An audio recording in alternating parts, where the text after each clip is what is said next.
क्या दुनिया एक और बड़े मिडिल ईस्ट वॉर की तरह बढ़ रही है? देखिए, आज हम अमेरिका और ईरान के बीच जो ये टेंशन का माहौल है ना, इस शतरंज के खेल को थोड़ा गहराई से समझने की कोशिश करेंगे।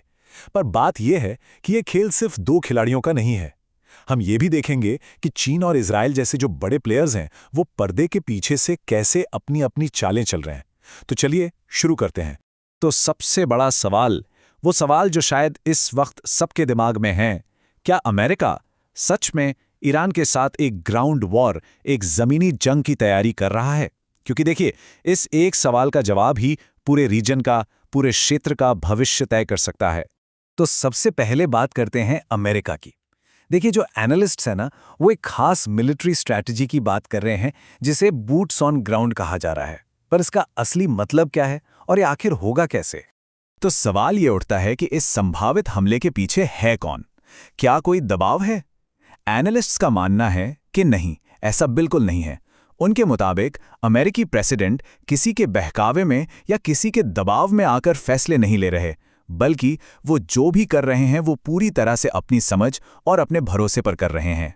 तो ठीक है, अगर कोई मिलिट्री एक्शन होता भी है तो उसका टारगेट क्या होगा? एक्सपर्ट्स की माने तो उनकी नज़र एक खास जगह पर है, ईरान का खर्ग आइलैंड। ये रणनीतिक तौर पर बहुत बहुत ज़रूरी है। अच्छा, और अगर ये हमला होता है तो इसे अंजाम कौन देगा? यहीं पर नाम आता है अमेरिकी सेना की सबसे खतरनाक यूनिट्स में से एक का, 82nd एयरबॉर्न डिवीजन। ये वो सैनिक हैं जो मतलब जमीन और समंदर दोनों से एक साथ हमला करने में माहिर हैं, जिसे एम्फीबियस असॉल्ट कहते हैं। और यही वजह है कि इस तरह के किसी भी खास ऑपरेशन के लिए इन्हें सबसे सटीक हथियार माना जा रहा है।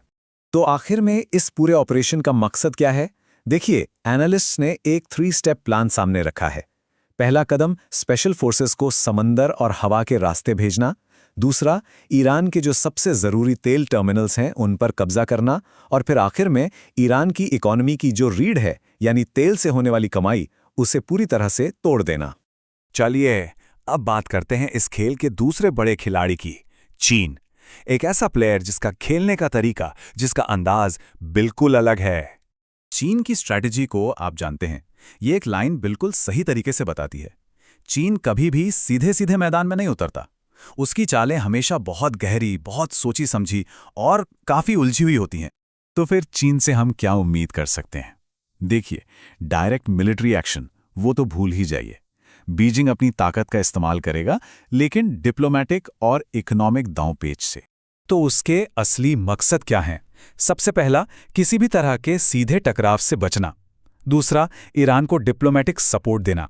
तीसरा, दोनों साइड्स के बीच एक बिचौलिया बनकर अपने इकोनॉमिक फायदे देखना। और हाँ, सबसे ज़रूरी, ये पक्का करना कि उसके जो कमर्शियल जहाज़ हैं वो इस पूरे इलाके से सेफली निकल सकें। और अब आते हैं उस तीसरे खिलाड़ी पर, जिसे कई एक्सपर्ट्स इस पूरी जियोपॉलिटिकल बिसात का सबसे अहम, सबसे मेन प्लेयर मान रहे हैं। एनालिसिस के मुताबिक एक ऐसा प्लेयर है जिसके बिना इस गेम का कोई नतीजा निकल ही नहीं सकता। एक ऐसा प्लेयर जिसका असर सबसे ज्यादा है, और वो खिलाड़ी है इजराइल। जी हां, इस पूरे इक्वेशन का सेंटर, जिसका अपना एक बहुत मजबूत एजेंडा है। और इजराइल का जो स्टैंड है वो बिल्कुल साफ और मजबूत है। वो पब्लिकली किसी भी तरह के सीज फायर से मना कर चुका है। वो अपना एजेंडा पूरा करने के लिए पूरी तरह से डिटरमाइंड है।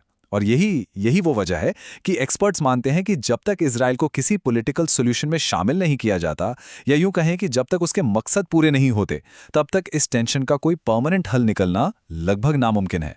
तो आखिर में हम कहाँ आकर खड़े होते हैं? एक ऐसे मोड़ पर जहां कई देशों के जो अपने अपने इंटरेस्ट हैं वो आपस में बुरी तरह से उलझ गए हैं। ये एक ऐसा डेडलॉक है, एक ऐसा गतिरोध है जिसका कोई सीधा या आसान हल फिलहाल तो नजर नहीं आता। तो अगर हम इसे समराइज करें तो सार ये है कि हर बड़े प्लेयर की अपनी एक अलग चाल है, अपनी एक अलग मंशा है। अमेरिका चाहता है इकोनॉमिक प्रेशर के जरिए जीतना, चीन देख रहा है डिप्लोमेटिक और इकोनॉमिक फायदे, और इजराइल वो अपने उस स्ट्रेटेजिक एजेंडे पर अड़ा हुआ है जिस पर वो कोई भी समझौता करने को तैयार नहीं है। और ये सब हमें एक बहुत बड़े और पेचीदा सवाल पर लाके छोड़ देता है कि जब शतरंज की एक ही बिसात पर इतने पावरफुल खिलाड़ी अपनी अपनी चालें चल रहे हों, तो ये अंदाजा लगाना सच में बहुत मुश्किल है कि आखिरी और सबसे डिसाइसिव चाल कौन चलेगा।